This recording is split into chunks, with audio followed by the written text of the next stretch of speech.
신약성경 디도서 3장 1절로 7절 말씀 우리 함께 읽겠습니다. 너는 그들로 하여금 통치자들과 권세 잡은 자들에게 복종하며 순종하며 모든 선한 일을 행하기를 준비하며 아무도 비방하지 말며 다투지 말며 관용하지 범사의 온유함을 모든 사람에게 나타날 것을 기억하게 하라.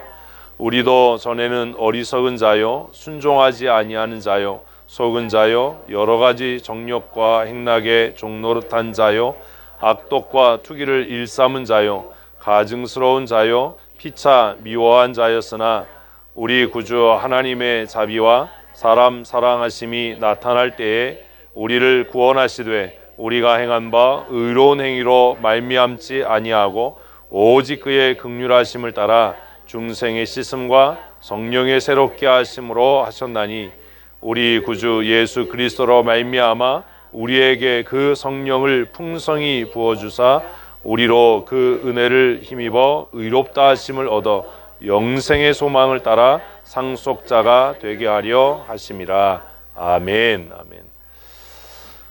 말씀으로 우리 풍성한 은혜 누리는 성도들 되십시다.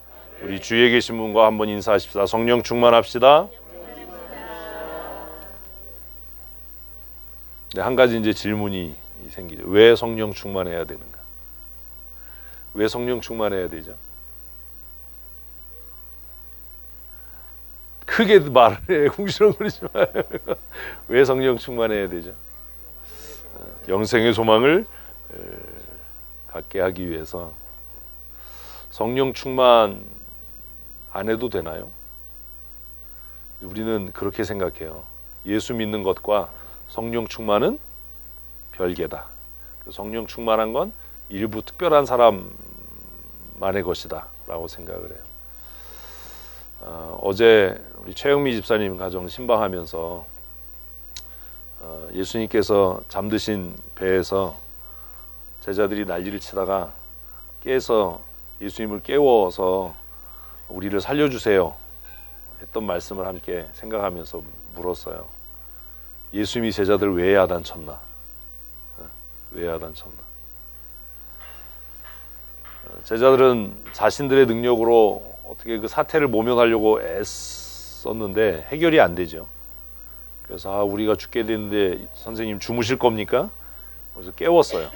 예수님이 일어나셔서 바람과 파도를 꾸짖어서 잔잔케 하셨어요. 그리고 제자들을 야단쳐요. 제자들 왜 야단친 거예요? 이게 최영미 집사님 집에서 신방 내용이었어요. 궁금하신 분들은 최영미 집사님에게 물어보세요. 우리는 성경을 참 무의미하게 읽어요. 듬성듬성 아무 생각 안 하고. 그래서 신앙생활이 늘 그래요.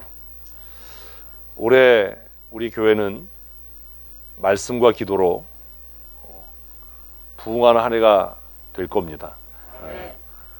말씀과 기도로 부흥한다라고 하는 것은 성령 충만해진다라는 말과 별반 다르지 않습니다. 성도가 온전케 되는 것, 교회가 부흥하는 것은 성령의 역사이기 때문입니다.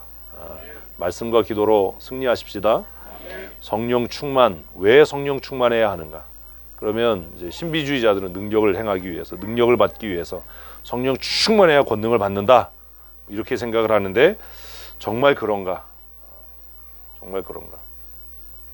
오늘 본문을 통해서 짧은 시간 고민을 할 겁니다. 정신을 바짝 차리시고 다른 일 하지 마시고 졸지 마시고 잡생각하지 마시고 얼굴 보면 다 아니까. 구원이 뭐죠? 구원이 뭐죠? 가장 기본적인 질문이잖아요. 구원이 뭐냐? 그럼 이제 이렇게 물으면 여러분은 아멘 하실 거예요. 구원 받으셨나요? 이제 아멘도 못해. 야, 이거 뭐 한 번에 단체로 지옥 보내는 거 쉬워요. 구원 받으셨습니까? 아멘. 구원이 뭐지요? 할 말이 없어요. 구원은 받았는데 할 말이 없어요. 아예 대답도 안 해요. 나쁜 거예요. 대답을 하세요. 대답 안 하는 건 진짜 나쁜 거예요. 제일 기분 나쁜 게 물었는데 답 안 하는 거잖아요. 말 시켰는데 답 안 하는 거. 이게 제일 나쁜 거거든요. 이 말씀을 묵상하는 시간도 그런 거예요. 제가 질문을 했으면 답을 하셔야 저를 존중하는 겁니다. 제가 이제 예배 시간에 다 만나는 사람은 저한테 말 시켜도 제가 다 만날 거예요. 어떤 기분인지 한번 느껴보라고. 인사해도 안 받을 거예요. 우리는 그런 걸 소위 쌩깐다고 그러잖아요. 구원이 뭔가? 구원이 뭐라고 생각하세요? 그 썰렁한 아재 개그가 그거잖아요. 10원 주고 1원짜리 물건 사서 받는 것. 에이, 뭔 소리인지도 몰라. 7절 한번 읽어보십시다. 본문에 답이 있었어요. 시작.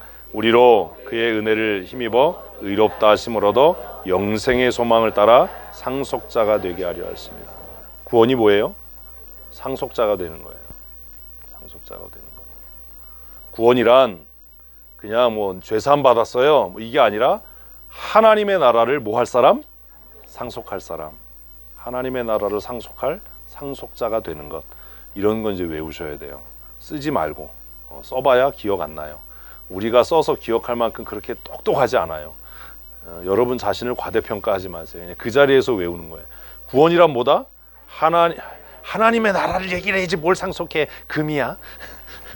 구원이란 하나님의 나라를 상속하게 되는 상속자가 되는 것이다. 아멘. 뭐가 되는 것? 하나님 나라를 또 앞을 또 안 하고 자꾸 상속자래. 하나님의 나라를 상속받게 될 상속자가 되는 거예요. 구원이란 그런 거예요. 구원이란 하나님의 나라를 상속할 상속자가 되는 것. 그래서 바울은 오늘 디도에게 보낸 편지에서 3장 7절에 구원의 서정을 정말 잘 설명하죠. 우리로, 죄인 되었던 우리로 예수 그리스도로 말미암은 은혜를 힘입어서 어떻게 되고 의롭다 하심을 얻고 칭의 되고 그리고 영생의 소망을 따라서, 이거 이제 성화의 과정이겠죠. 영생의 소망을 따라서 뭐가 되는 하나님의 나라를 상속할 상속자가 되는 것. 그게 뭐다? 구원이다. 구원이다. 이제 누가 물으면 답을 해야 돼요. 답을 못하면 모르는 거잖아요. 그게 무슨 믿음이냐. 답도 하나 제대로 못하는데. 왜 답을 안 해요? 틀릴까 봐 겁나서 안 하는 거잖아요. 쫄아서. 그러지 맙시다. 구원이란 하나님 나라의 상속자가 되는 것. 줄여서 아멘. 한번 하십시다. 구원이란 그 다음에 나 진짜 자꾸 뒷골 잡고 쓰러지게 하지 마세요. 자, 구원이란 하나님의 나라를 제가 아까 조금 줄였잖아요. 하나님 나라를 상속자가 되는 거예요. 구원이란 그런 거예요. 구원이란 하나님의 나라의 상속자가 되는 겁니다. 하나님의 나라를 상속할 상속자가 되는 겁니다. 길잖아요. 그러니까 구원이란 하나님의 나라의 상속자가 되는 겁니다. 다시 시작. 하나님 나라를 상속자가 되는 것이다. 구원이란 그런 거예요. 구원이란 이 땅에서 뭐 잘되고 형통한 것도 포함을 하지만 궁극적으로는 하나님 나라의 상속자가 되는 거예요. 믿으면 아멘. 그게 구원이에요. 근데 구원과 성령 충만이 무슨 관계냐? 그럼 구원은 어떻게 이루어지는가를 먼저 생각을 해봐야죠. 구원은 어떻게 이루어져요? 아까 얘기했잖아요. 10원 내고 1원짜리 물건 사면 구원을 받아요. 에? 구원은 어떻게 이루어지는가? 구원은 어떻게 이루어져요? 하나님의 은혜로. 6절 보십시다. 6절 시작. 우리 구주 예수 그리스도로 말미암아. 이렇게 얘기를 해요. 구원은 어떻게 이루어지는가? 예수 그리스도로 말미암아. 우리 구주 예수 그리스도로 말미암아. 그걸 우리는 하나님의 은혜라고 이야기하는 거예요. 은혜가 뭐냐? 하나님의 은혜로 구원받습니다라고 하면 하나님의 은혜가 뭐야? 또 질문해야 되잖아요. 그러니까 어떻게 구원 얻는가라고 하면 우리 구주 예수 그리스도로 말미암아. 그 대속의 은혜로 말미암아 우리가 죄사함 받고 하나님 나라의 상속자가 되는 줄로 믿습니다. 지금 이게 전도 훈련하는 거예요. 이런 것들을 답을 못 하는데 우리 교회 한번 와봐. 우리 목사님 뭐 설교 좋아, 뭐 교회 좋아. 그 전도하는 거 아니에요. 하나만 한 소리 하는 거예요. 사실 우리가 예배당을 새로 지어도 우리 예배당보다 좋은 건물이 훨씬 더 많아요. 볼 거, 뭐 먹을 거, 놀 거 얼마나 넘쳐나요. 이 사회가. 그런 걸로는 해결이 안 돼요. 근데 유일하게 교회가 세상에게 줄 수 있는 것이 뭐냐면 예수 그리스도로 말미암는 죄사함이에요. 믿으면 아멘. 그게 전도예요. 그게 전도. 구원이란 뭐냐? 우리 구주 예수 그리스도로 말미암는 하나님의 은혜. 뭐 이렇게 해도 되고, 우리 구주 예수 그리스도로 말미암아 죄사함 받는 은혜 해도 되고, 아까 다 붙여서 얘기하면 우리 구주 예수 그리스도로 말미암아 하나님의 나라의 상속자가 되는 것, 이렇게 이해하게도 되는 겁니다. 구원은 어떻게 이루어집니까? 그리스도의 십자가를 통해서 이루어집니다. 아멘. 구원은 어떻게 이루어진다고요? 그리스도의 십자가. 그리스도의 십자가. 나를 위해서 십자가에 죽으신 예수 그리스도의 십자가를 통해서 구원이 이루어집니다. 그래서 이것을 요한복음 1장은 이렇게 정리합니다. 같이 읽습니다. 영접하는 자 곧 그 이름을 믿는 자들에게는 하나님의 자녀가 되는 권세를 주셨으니, 구원 얻는다는 것 곧 권세를 얻는 거예요. 구원받았다는 건 뭐라고요? 권세 있는 삶을 사는 거예요. 제자들이 예수님의 제자로 부름을 받았습니다. 그들은 어부였습니다. 또 세리이기도 했습니다. 다양한 배경과 또 다양한 마음의 소원을 가지고 예수님의 부름을 받았습니다. 그들이 예수님께 부름을 받고 제자가 되었을 때 그들에게 자연적으로 주어진 게 있었어요. 그게 뭐예요? 읽었잖아요. 권세요. 권세. 제자들은 몰랐어요. 뭘 몰랐어요? 자신들이 권세가 있다는 걸 몰랐어요. 제자들만 그러냐? 우리도 똑같아요. 그러니까 한심스러운 거예요. 예수 그리스도께서 나의 죄를 위하여서 십자가에 죽으시고 그 대속의 공로로 내가 죄 사함을 얻고 하나님의 자녀가 되었다면, 즉시로 무엇도 함께 하나님의 자녀됨의 권세가 우리에게 주어진 줄로 믿으십시오. 근데 그걸 몰라요. 제자들이 예수님의 부름을 받았을 때 그들에게는 권세가 주어졌어요. 어떤 권세요? 또 하나님의 자녀 뭐 이러려고 그러죠. 어떤 권세요? 바람과 파도를 명해서 잔잔하게 할 수 있는 권세예요. 그러니까 좀 잘 듣고 따라오셔야 돼요. 제가 괜히 최영미 집사님 가정 신박한 얘기를 했겠어요. 제자들은 몰랐어요. 자신들에게 뭐가 있다는 걸, 그런 권세가 있다는 걸. 그래서 그들은 여전히 예수님께 부름을 받기 전에 그들이 했던 일 뭐요? 노 젓는 일이요. 배를 조종하는 일이요.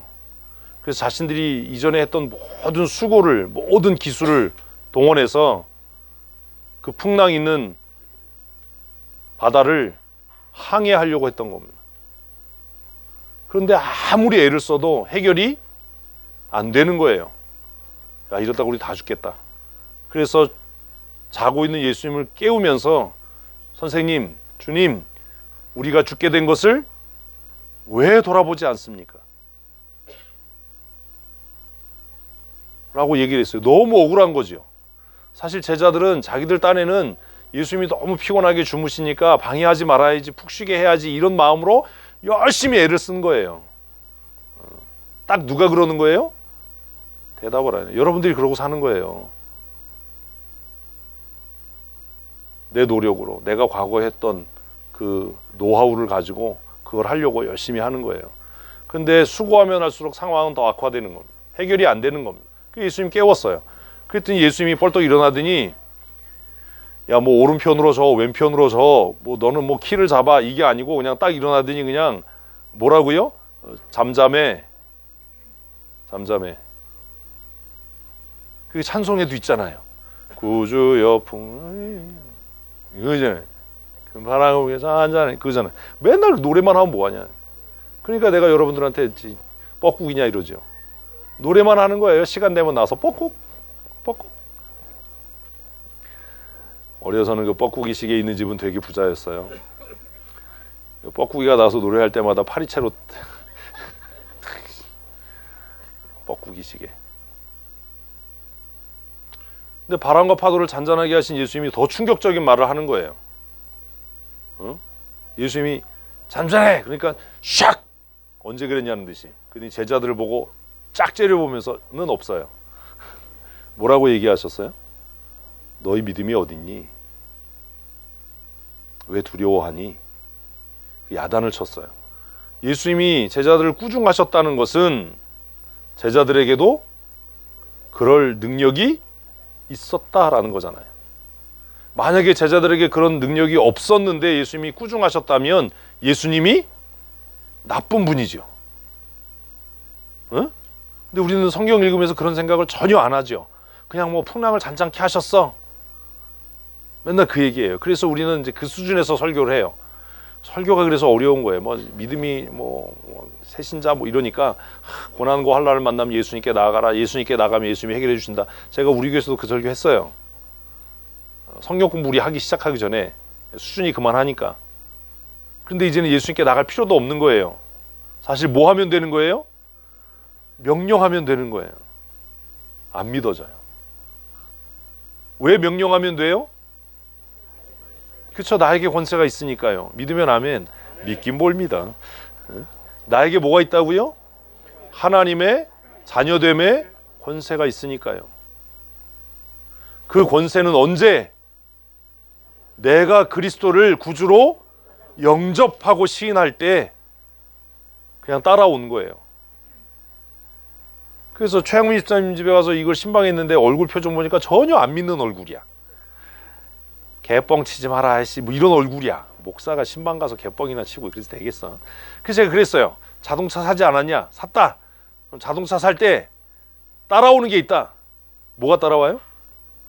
설명서? 웃기는 소리 하지 말고 스페어 타이어가 따라와요. 맨날 설명서. 그럼 설명서는 스페어 타이어가 따라와요.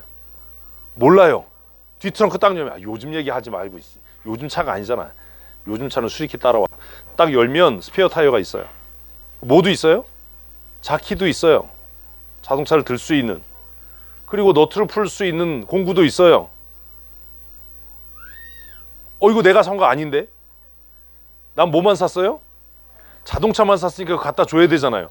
이거 내가 산 거 아니에요. 내가 훔친 것도 아니에요. 차 열어보니까 누가 실수로 넣어놨나 봐요. 이런 또라이는 없지요. 근데 문제가 뭐냐면 그게 들어있는 줄도 모르는 거예요. 이 얘기를 하니까 얼굴이 조금 나아졌어. 자동차 사면 따라온다. 그것처럼 우리가 예수 그리스도를 구주로 영접하면 그 순간에 따라오는 게 있다. 그게 뭐다? 하나님의 자녀됨의 권세다. 그런데 문제가 뭐냐 하면 그 권세가 있는지를 모르고 산다. 모르고 산다. 그 맨날 지지고 볶는 거예요. 그걸 모르니까. 맨날 기도해. 그럼 기도하면 하나님이 아주 작은 소리로 얘기해요. 뭐라고요? 너한테 있어. 안 들려. 우리가 하도 큰 소리로 기도를 해서 하나님의 음성이 안 들려. 그리고 더 중요한 건 내 얘기만 하고 아멘 하고 가버리니까 야 내가 할 얘기가 있는데 근데 뭐 이게 안 돼. 성경을 읽어도 뭐 하나님의 음성을 듣겠다 이런 마음은 없어요. 그냥 뭐 성경을 많이 알아야지 뭐 이러고 읽는 거지. 우리가 예수 그리스도를 구주로 영접할 때, 그래서 요한복음 1장 12절은 뭐 할 때? 영접하는 자가 누구냐? 곧 그 이름을 믿는 자에게는 별책부록으로 하나님의 자녀가 되는 권세가 따라온다. 믿으면 아멘. 나한테 뭐가 있어요? 하나님의 자녀가 되는 권세가 있어요. 제자들도 할 수 있었어요. 근데 문제가 뭐냐면 자기에게 그런 권세가 있는 줄 몰랐던 거예요. 그래서 야단마저 싸죠. 요한복음 1장 12절은 예수 그리스도를 구주로 영접하는 모든 자들에게 하나님께서 우리에게 무엇을? 하나님의 자녀됨의 권세를 주셨다. 아멘. 아멘. 그러니 두려워하지 말고 아프면 손 얹고 기도하세요. 나에게 뭐가 있어요? 권세가 있어요. 권세가. 손 얹고 건강해질지어다 뭐 이래야죠. 그게 권세잖아요. 힘과 권세는 다른 거예요. 응? 힘과 권세는 달라요. 25톤 덤프트럭이 힘이 좋겠어요? 교통경찰이 힘이 좋겠어요? 트럭이 힘이 좋지요. 근데 손 들면 서야 돼요. 왜요? 벌금 내니까 권세가 있잖아요. 물론 사이코들은 뭐 치고 가겠지. 무슨 말인지 아시겠어요? 우리에게 하나님께서 하나님의 자녀됨의 권세를 주셨다면 우리가 그 권세를 정당하게 적절하게 사용할 때 사단의 역사는 끝날 줄로 믿습니다. 그걸 안 쓰는 거예요. 어떻게 사용할 때요? 이게 중요한 거예요. 어떻게 사용한다고요? 조금 아까 제가 뭐라고 그랬죠? 정신 차리고 들으세요. 딴 생각하지 말고 졸지 말고. 이런 거예요. 아무 이유 없이 한강에 막 이제 태풍이 와가지고 하는데 거기 가가지고 잔잔하라 그럼 될까요? 예? 안 되잖아요. 그럼 예수님이 왜 제자들에게 너희가 믿음이 어딨냐라고 야단치셨냐고요. 하나님의 자녀됨의 권세를 아무 때나 사용한다고 이게 그 권세가 나타나겠냐고요. 언제 써야 되지요? 어떻게 써야 되지요?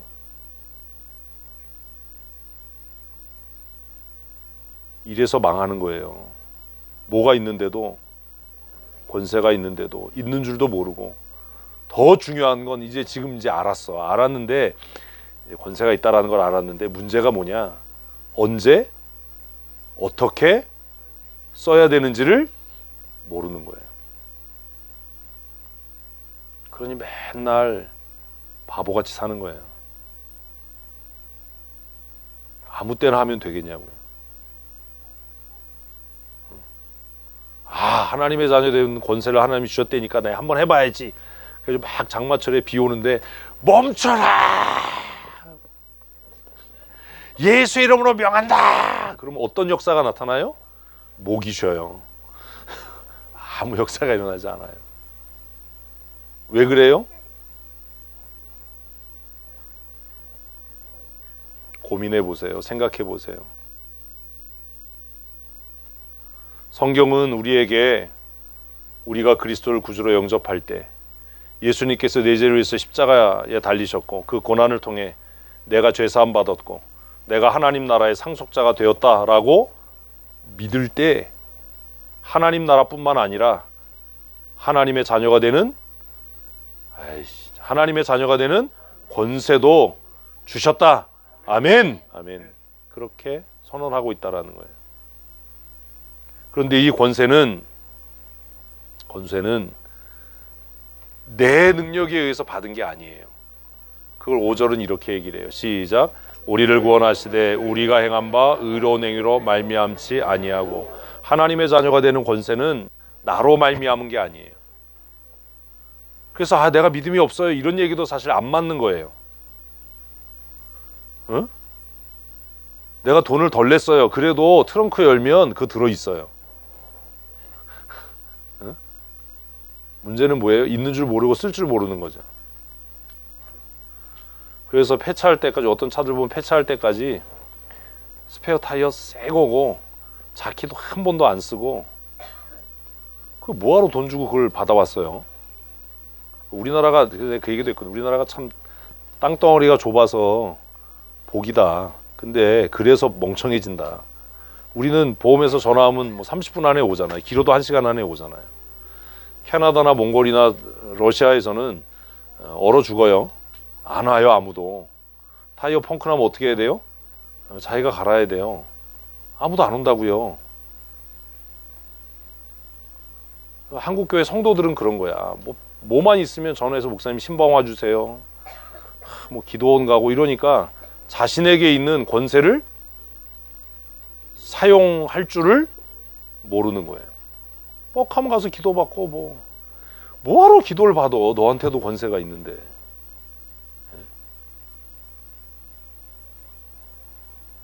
뭐하러 보험회사를 불러. 내가 할 줄 아는데. 30분을 왜 1시간을 길에서 버려. 내가 타이어 갈면 되지. 내가 타이어에 바람 넣으면 되지. 펑크난 거 떼우면 되지. 제 차에는 자동차에 바람 넣는 도구도 있고 펑크 떼우는 것도 있고 그래서 뭐 펑크난 일은 없지만 제가 해결을 해요. 기다릴 필요가 없잖아요. 처음에 제 아내가 철원에서 운전 시작했을 때 제가 그걸 가르쳤어요. 이렇게 하면 차가 올라가고 바퀴가 풀어지니까 이런 걸 왜 배워야 되니? 보험회사 부르면 되지. 배워놔서 나쁠 거 없으니까 배워놔라. 다른 사람한테 기댄다는 게 얼마나 그게 무능한 거냐. 정말 내가 자동차를 소유한 사람으로 능력 있고 권세 있으려면 내가 어느 정도라도 정비는 할 줄 알아야 될 거 아니야. 그래야 자격이 있는 거 아니야. 할 줄 모르는 게 자랑이냐. 우리가 신앙생활이 그런 거예요. 다 기대고 사는 거야. 아프면 목사님 기도해 주세요. 뭐 신방해 주세요. 뭐 해 주세요. 언제까지 그러고 살 거냐. 언제까지 그렇게. 목사님 뭐 설교 들으면 되지 제가 뭐 굳이 뭐 성경을 해석할 필요가 있나요? 성경을 제가 알아야 될 이유가 있나요? 언제까지 그렇게 신앙생활 할 거냐. 그래서 하나님의 자녀되면 권세가 나타나겠냐. 우리가 구원함을 얻은 것은 우리의 행위의 결과가 아니에요. 그러니까 내가 믿음이 약해서 그래요 이런 거 아니에요. 내가 뭐 믿음이 좋아서 그래 저 사람 은혜가 있어서 그래 그거 아니에요. 목사님은 더 뭐 영역이 있어 그런 거 없어요. 저도 그저 하나님의 자녀됨의 권세를 누리며 사는 거고 여러분에게도 하나님께서 그런 권세를 주신 줄로 믿으십시오. 문제가 뭐냐 하면 저는 그것을 언제 어떻게 써야 될지 조금 아는 거고 여러분은 그런 권세가 있는 것도 모르고 사는 거고 그 차이인 거예요. 권세가 있는 것 같긴 한데 얘를 언제 어떻게 써야 될지를 모르는 거예요. 써봐야 알지요. 사용해봐야 알 거 아닙니까? 잘못 쓰면 내가 다치는데. 자동차 열면 자키 다 있어요. 어떻게 받치고 어떻게 써야 되는지 그걸 알아야 쓸 거 아닙니까? 근데 그걸 또 잘못 쓰면 차 올라갔다가 떨어지잖아요. 다치잖아요. 위험하니까 하지 마. 그게 얼마나 무능한 거예요.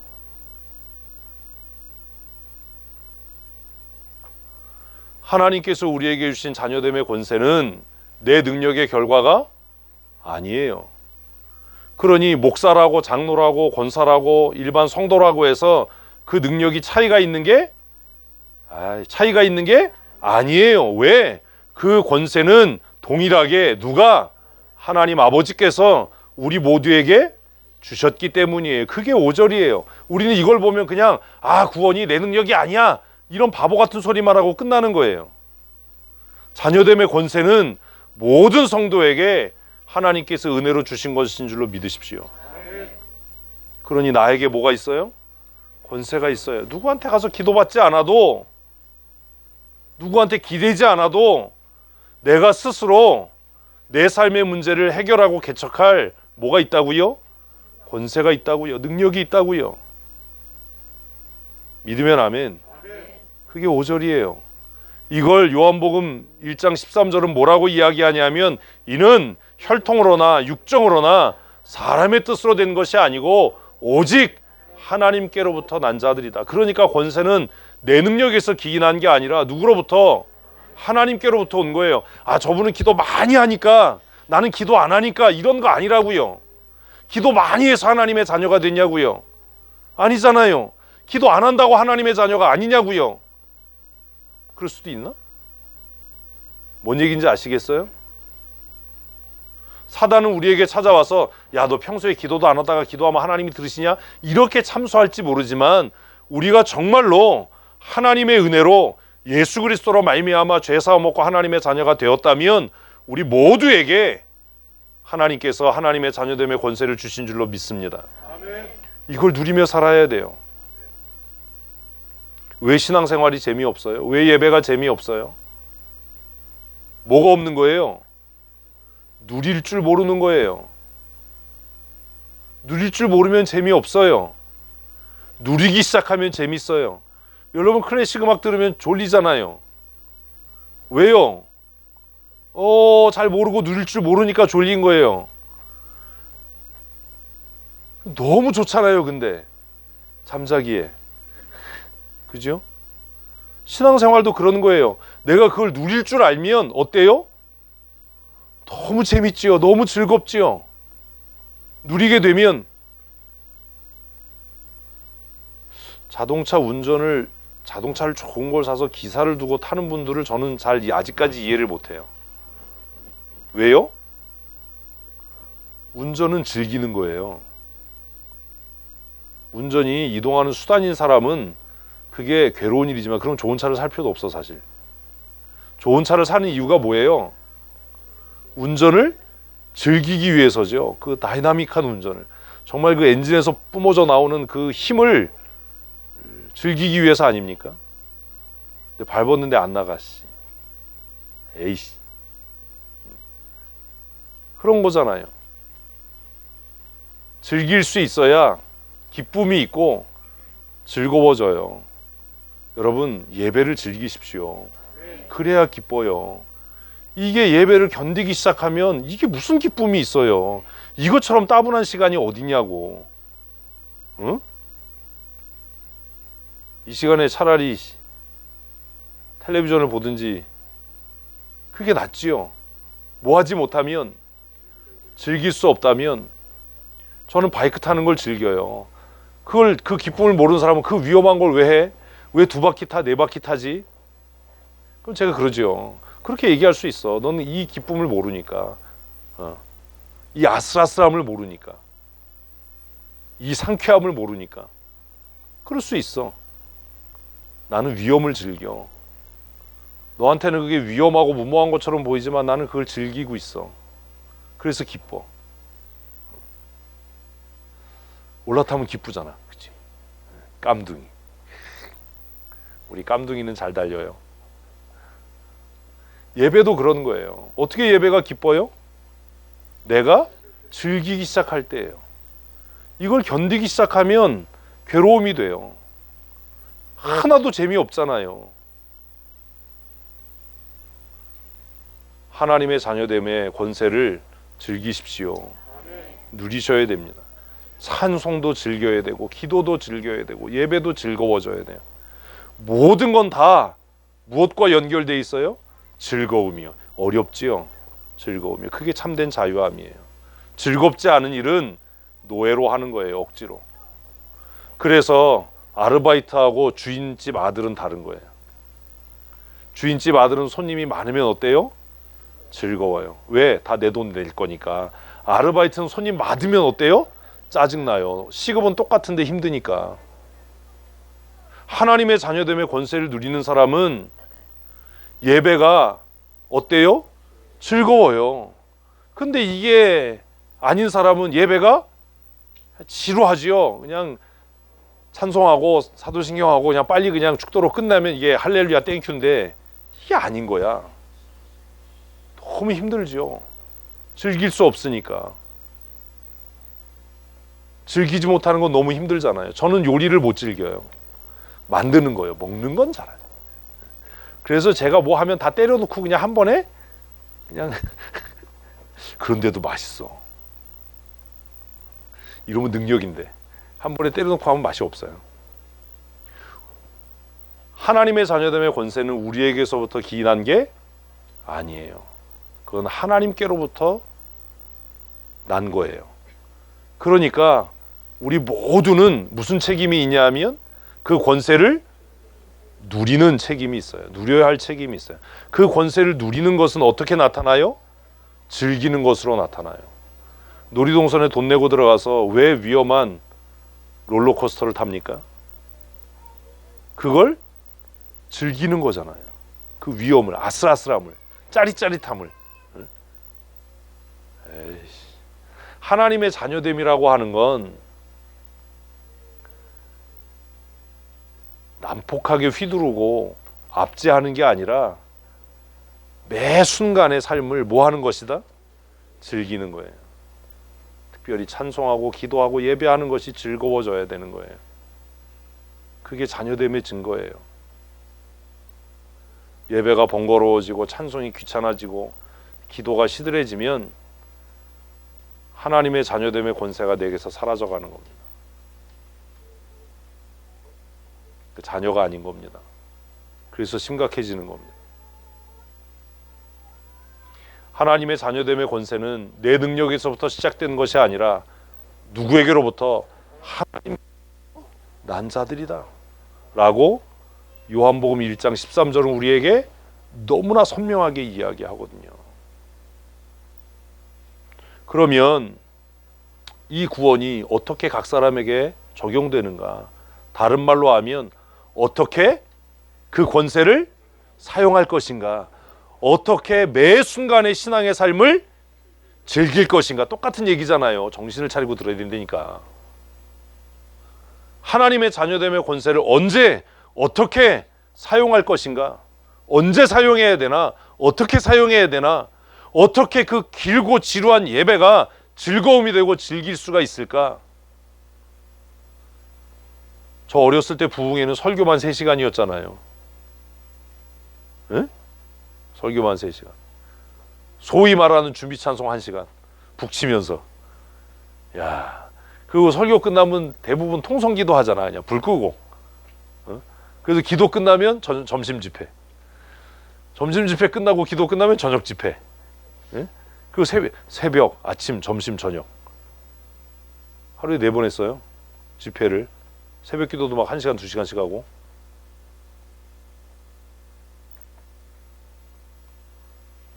그래도 그 지겹다고 설교 길게 한다고 욕하는 사람 없었어요.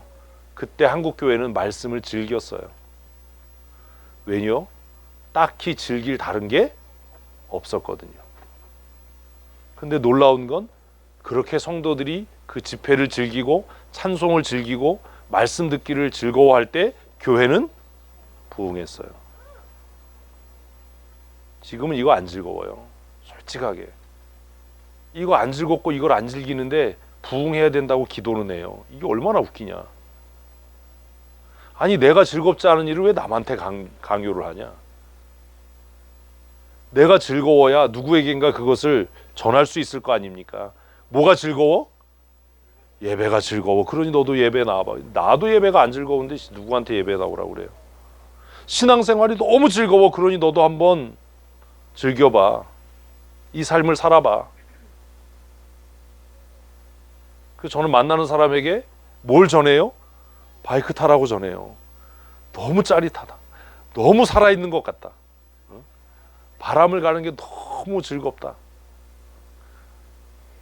주성범이는 내가 바이크 타서 바람을 맞아서 늙었다고 그러는데 넌 죽었어. 이렇게 헬멧을 풀페이스 얼굴 다 가리는 걸 저는 장거리 가기 때 말고는 안 써요. 왜 안 쓰냐면 바람이 얼굴에 와서 닿는 느낌이 너무 좋아요. 바람이 만져주는 것 같아. 그런 거 모르시죠? 궁금하시면 타보세요. 왜 이렇게 할 수 있어요? 제가 그 바이크 타는 걸 즐기니까요. 이걸 즐기지 못하는 사람은 차 타고 가고 싶은데 이러지요. 하루에 한 번쯤은 타요. 제가 집에서 서재 올 때 타고 와요. 서재에서 집까지 타고 가요. 2분도 안 걸려. 그래서 춘천 한 바퀴 돌고 가야 되나 서재를? 근데 그 짧은 시간도 즐거워요. 언제부터 즐겁냐면 집에서 헬멧을 들고 나갈 때부터 즐거워요. 헬멧을 들고 나가서 머플러를 하고 장갑을 끼고 헬멧 쓰고 시동을 켜고 그게 즐거워요. 그래서 다른 사람에게 전해요. 슬퍼, 짜증나, 바이크 타봐. 삶이 무료해, 바이크 타봐. 내가 이러다 죽을 수 있겠구나, 이런 거 느껴져. 구원이 어떻게 적용되는가? 어떻게 우리가 예배를 즐길 수 있는가? 어떻게 신앙생활이 즐거움이 될 수 있는가? 어떻게 하나님의 자녀됨의 권세를 누릴 수 있는가? 그 방법이 뭐라고요? 5절이에요. 우리를 구원하시되 오직 그의 긍휼하심을 따라 중생의 씻음과 무엇으로? 성령의 새롭게 하심으로 하셨나니. 다시 한번 시작. 성령의 새롭게 하심으로 하셨나니. 왜 못 즐겨요? 성령의 역사가 없는 거예요. 거짓말하지 마세요. 다른 이유 대지 마세요. 내 안에 뭐가 없어요? 성령의 역사가 없어요. 그러니 안 즐거워요. 오늘 제가 그래서 찬송 찬양 해놨는데 주선에서 바꿨어. 내가 매일 기쁘게였거든요. 그래서 아까 내가 잘못 올렸나 그러고 아까 여기서 핸드폰 본 거예요. PPT를. 내가 매일 기쁘게 순례의 길 행함은 뭐라고요? 주의 팔이 나를 안보하며. 그게 뭐예요? 성령이 나를 이끄시기 때문이다라요. 왜 안 기뻐요? 성령이 나를 이끄지 않으니까요. 왜 예배가 따분해요? 왜 예배가 지겨워요? 예배 환경, 뭐 누가 떠들어서 뭐 이게 아니에요. 내 안에 뭐가 없는 거예요? 성령의 역사하심이 없는 거예요. 긴 얘기할 필요 없다 이건. 어떻게 우리에게 구원이 적용되는가? 바울은 디도에게 우리를 구원하시되 하나님의 긍휼하심이 예수를 십자가에 못 박았고 그 예수 그리스도의 보혈의 피가 우리를 거듭나게 하는 중생의 씻음으로 하나님의 자녀가 되었고, 그리고 그 하나님의 자녀됨의 권세를 누가? 성령의 새롭게 하심이 우리를 누리게 한다. 아멘. 아멘. 왜 성령 충만해야 되는가? 구원은 어떻게 적용되는가? 누구를 통해서? 성령의 역사를 통해서. 성령의 어떻게 하심? 새롭게 하심을 통해서. 찬송이 무의미했는데 그 찬송이 은혜가 되고, 예배가 야 저 사람들 이렇게 날 좋은데 왜 저 짓 하지라고 했던 것이 너무나 사모하게 되고 너무나 기쁨이 되고 즐거움이 되는. 제가 바이크 타지 않을 때는 운전할 때 저놈의 새끼들 이랬는데, 이제 바이크 타니까 운전하는 사람 보고 저놈의 새끼들 이런 거죠. 요즘에는 둘 다 욕해요. 두 가지 다 하니까. 그래서 배달하고 막 신호위반하면 저놈의 새끼 저거 아주 그냥 쫓아가서 아주 그냥 바이크 열쇠를 뺏어버려야 돼. 저놈의 새끼 너 때문에 새끼야 우리가 욕먹어. 또 바이크 타는데 막 밀고 들어온 차들 있으면 저 나쁜 놈의 새끼 저거 아주 양쪽을 다 욕해. 나는 그렇게 하지 말아야지. 신호 지키면서 바이크 운전하면서 제일 진짜 미운 사람이 뭐냐면 차선 물고 다니는 사람들. 여러분 그렇게 하지 마세요. 운전 차선 물고 다니지 마세요. 차선 왜 고나요? 비싼 페인트 없애가면서. 진짜 나쁜 사람들이에요. 다른 사람 생명을 위협하는 거잖아요. 차선을 그려놨으면 차선 안에서 다녀야지 왜 차선을 물고 다니냐고. 그치? 바이크 타면 제일 아주 그냥 야 저거 뭐 지 생명만 생명인가? 꼭 아주 상습적으로 차선을 물고 다녀. 습관이에요. 아주 자기가 무슨 짓을 하는지도 몰라. 밤에 불 안 켜고 다니는 사람들 전기학교에서 재벌되겠다 이씨. 어제도 하나가 그러더라고. 오밤중인데 불도 안 켜고 돌아다녀. 아우 아주 그냥.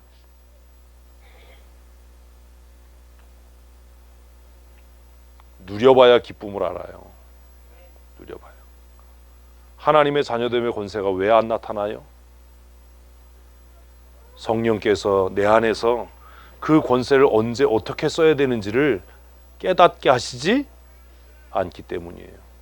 그럼 왜 성령께서는 어떤 사람에게는 그걸 깨닫게 하셔서 하나님의 자녀됨의 권세를 사용할 수 있게 하고 어떤 사람에게는 왜 깨닫지 않게 하시냐? 그건 성령 하나님 잘못이 아니라 내 자신의 잘못이에요. 내가 사모하지 않기 때문에, 내가 인격적으로 성령의 다스림에 복종하지 않기 때문에, 내가 그 은혜를 누리고 싶은 마음이 1도 없기 때문에, 그러니까 나타나지 않는 거예요. 여러분 솔직하게 대답해 봅시다. 오늘 주일에 교회 예배하러 나올 때 야 즐거워 내가 예배를 즐겨야지 이런 마음으로 나오셨나요? 아니면 그냥 에휴 또 일요일이네 또 가야지, 혹은 또 예배 끝나고 회의해야지, 예배 끝나고 이런 거 해야지, 그런 것 때문에 오진 않으셨나요? 예배 전에 사역자들 기도하면서 일주일 목회 이런 일 합니다라고 얘기하는데 그거 하면서도 고민이 많아요. 사실 얘기 안 해주면 또 교회 무슨 일을 하는지를 아예 모르고, 그거 얘기해주면 또 거기에 꽂혀서 예배 끝나고 이거 해야지 이럴까봐 또 겁나고, 예배의 자리에 나올 때마다 우리의 마음이 예배를 즐길 준비가 돼야지요. 그래서 콘서트 같은 데 가면 가수들이 나와서 뭐라 그래요? 준비됐나요? 준비됐나요? 뭐요? 즐길 준비가 됐나요? 우리도 그런 거 해봐야 될 것 같아. 예배 전에 Are you ready? 예배를 즐길 준비가 되셨습니까? 아무도 대답을 안 하잖아. 어? 아무도 대답을 안 하잖아. 가끔 청년들 찬양 집회 가면 그러잖아요. 우리 뭐 기뻐 뛰며 찬양합시다. 미쳤나 저것들이 왜 저러지? 근데 또 그렇게 하는 애들은 또 설교 시작하면 다 자. 이것도 놀라운 일이야. 찬송할 때 성령님이 오셨다가 말씀 들을 땐 떠나시나?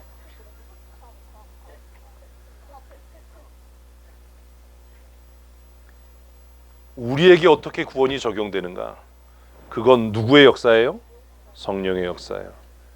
예배가 기뻐지고 찬송이 즐거워지고 기도가 능력이 되는 건 성령의 역사예요. 그래서 예수 믿는 모든 성도는 성령 충만해야 되는 겁니다. 아멘. 성령 충만은 몇몇 사람만에게 주어지는 특권이 아니에요.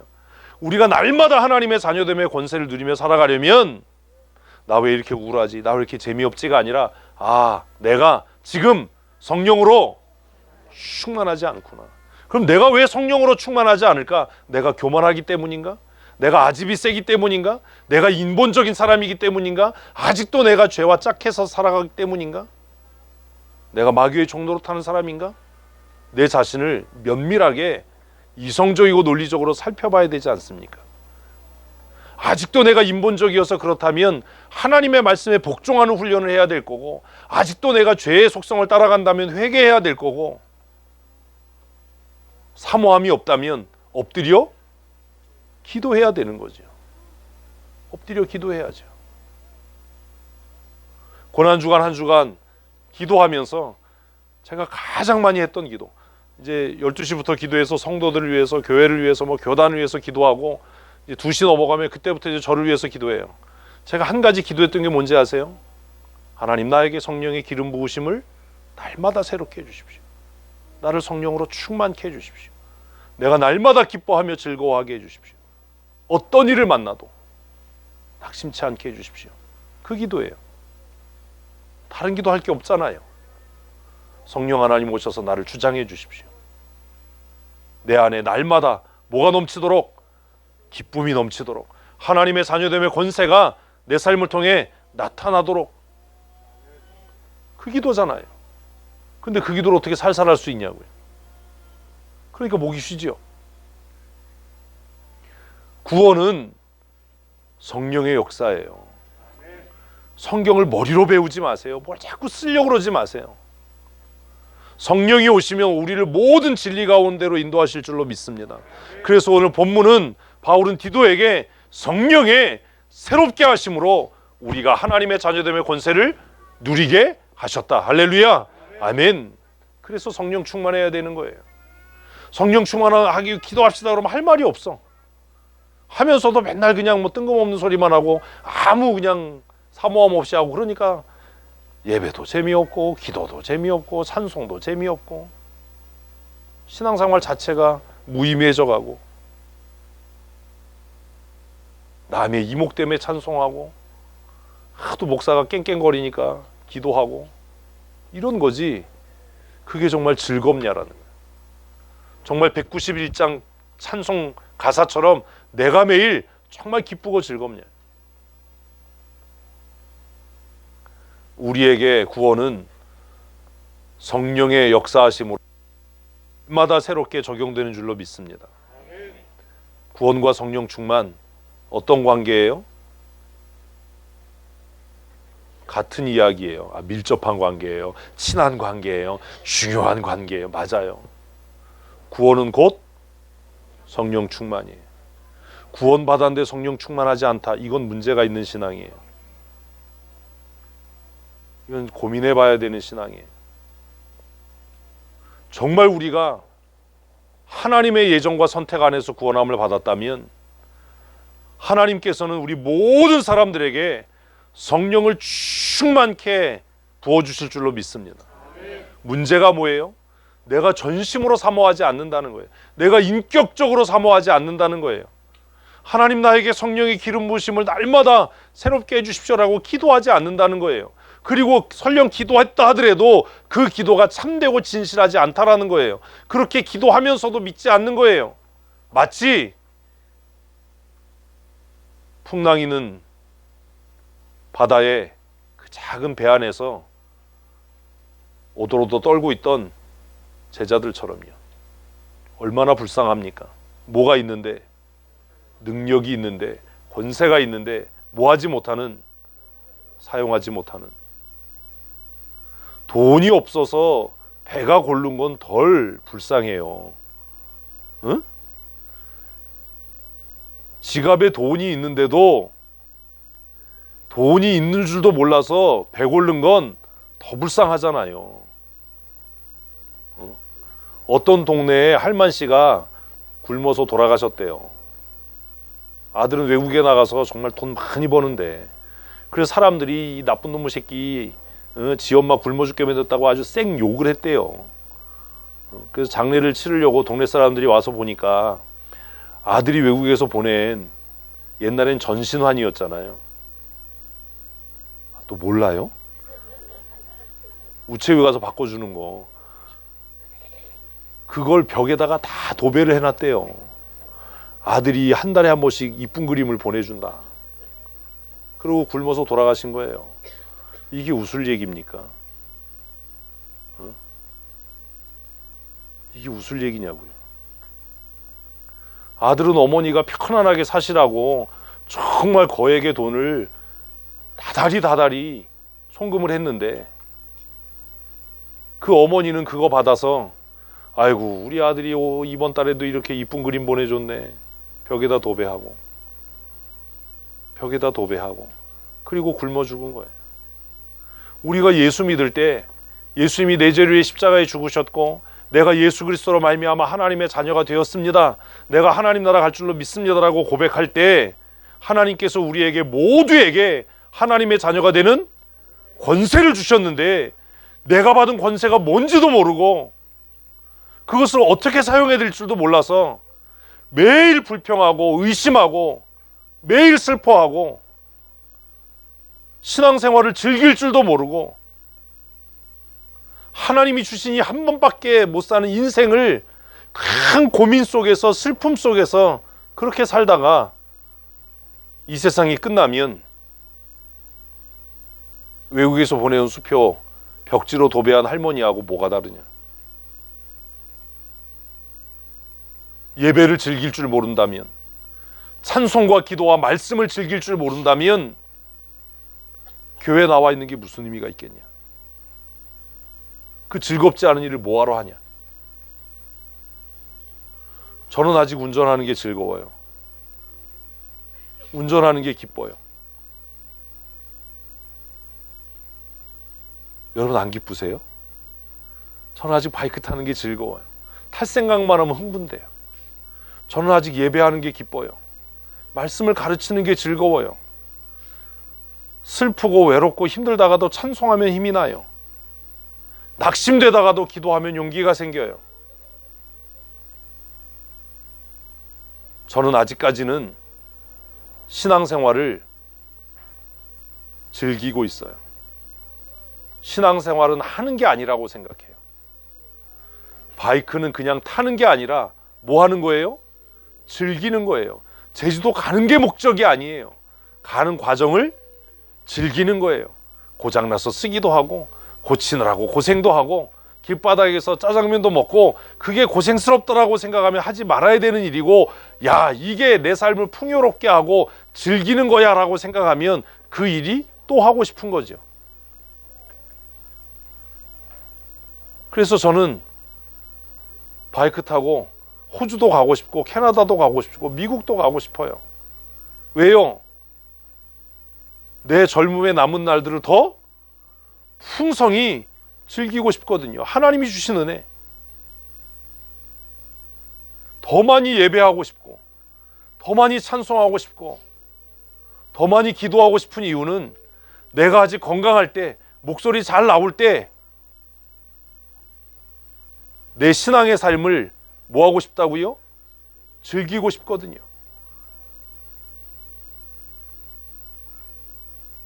놀이공원 가려고 자유이용권 사놓으면 설레이는 것처럼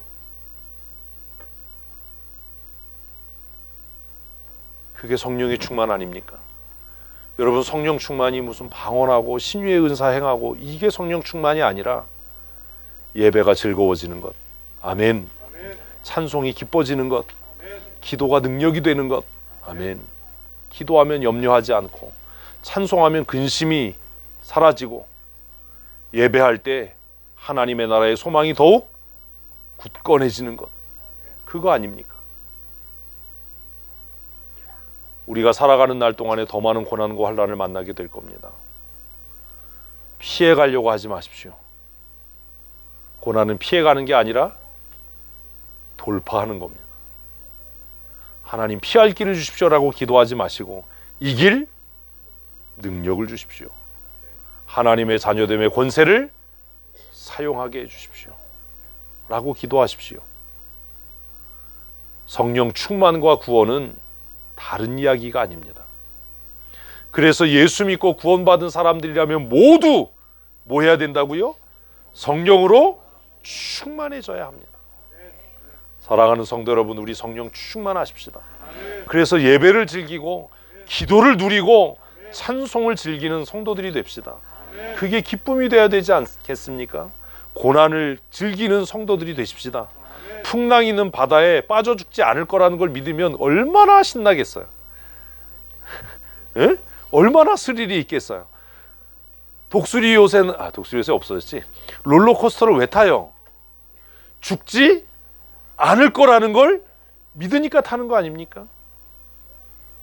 아닌가? 죽을 걸 믿고 보험금 타려고 타나?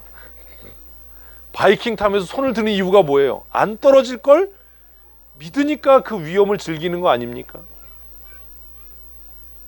두 바퀴 바이크를 타는 이유가 뭐예요? 뒷차가 나를 받지 않을 거라는 믿음이 있고 내가 앞차를 들이받지 않을 거라는 믿음이 있으니까 아닙니까?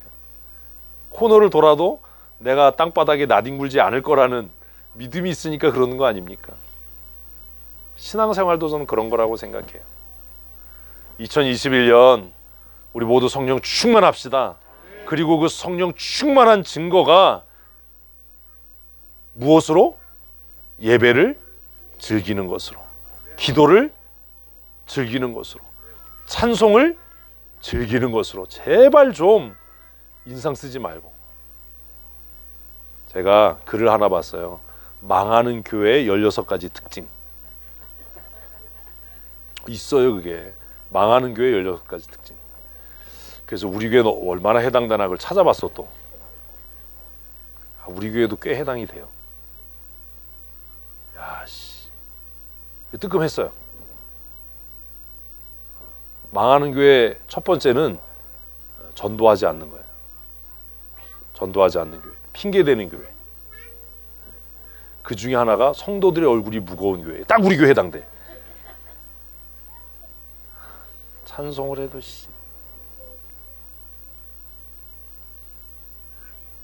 그 16가지를 제가 읽어보면서 기도를 했어요. 하나님, 우리가 예배를 즐기고 누리게 해주십시오. 하나님의 자녀됨의 권세를 누리게 해주십시오. 우리 2021년 투병 생활을 즐기십시다. 그래야 되잖아요. 왜요? 하나님께서 하나님의 뜻을 이루실 거니까. 가난을 즐기십시오. 가난에서 막 벗어나려고 그러지 말고 가난을 즐기면 하나님께서 더 큰 은혜를 주실 줄로 믿습니다. 작전을 좀 바꿔야 되지 않겠습니까? 예배를 즐기고 기도를 즐기고 모임을 즐기고 찬송을 즐기고 또라이를 만나면 그 또라이를 즐기고. 왜요? 그 또라이가 없어지면 더 강력한 또라이가 나타날 거예요. 모든 또라이가 사라지면 그때 내가 또라이예요. 내가 또라이 되는 것보단 또라이를, 적당한 또라이를 옆에 두고 즐기는 게 낫지 않겠습니까? 올해 우리 성령 충만해서 하나님의 자녀됨의 권세를 누리는 성도들 되십시다. 그러면 우리의 삶도, 우리의 가정도, 우리의 교회도, 이 나라도 하나님께서 부흥케 하실 줄로 믿습니다. 이 시간 우리 말씀 생각하면서 하나님, 우리 각 사람을, 나 자신을 성령으로 충만케 해주십시오. 날마다 내 삶의 모든 순간을 기뻐하며 즐거워하며 즐기는 하나님의 자녀됨의 권세를 누리는 삶 살아가게 하여 주시옵소서. 우리 함께 기도하겠습니다.